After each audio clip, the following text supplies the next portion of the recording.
Australia పర్యటనలో మంత్రి నారా లోకేష్ బిజీగా గడుపుతున్నారు. ఏపీకి పెట్టుబడులే లక్ష్యంగా ఆస్ట్రేలియాలో పర్యటిస్తున్న మంత్రి నారా లోకేష్ ఇవాళ బ్రిస్బేన్ లోని భారత రాయబార కార్యాలయంలో నిర్వహించిన బిజినెస్ రౌండ్ టేబుల్ సమావేశంలో నారా లోకేష్ పాల్గొన్నారు. భారత్ ఆస్ట్రేలియాల నడుమ స్నేహపూర్వక ద్వైపాక్షిక వాణిజ్యం కొనసాగుతోందని మంత్రి లోకేష్ తెలిపారు.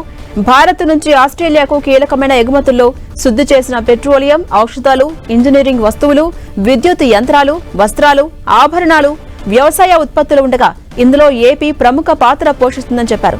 2022 డిసెంబర్లో అమల్లోకొచ్చిన Australia Bharat economic cooperation and trade agreement ఇరు దేశాల నడుమ వాణిజ్య సంబంధాలను గేమ్ చేంజర్ గా మారిందన్నారు. ఇక సీఎం చంద్రబాబు నేతృత్వంలోని ప్రజా ప్రభుత్వం speed of doing, is of doing business విధానాలు అమలు చేస్తుందని తెలిపారు లోకేష్. ఫలితంగా గత 16 నెలల కాలంలో ఏపీకి 10 లక్షల కోట్ల రూపాయలకు పైగా పెట్టుబడులు వచ్చాయని తెలిపారు.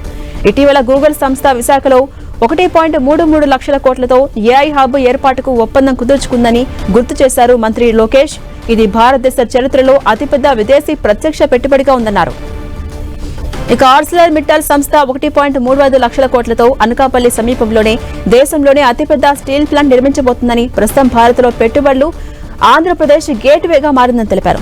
ఏపీలో పరిశ్రమదారుల కోసం సులభతరమైన పాలసీలు కూడా రూపొందించి అమలు చేస్తున్నట్టుగా తెలిపారు.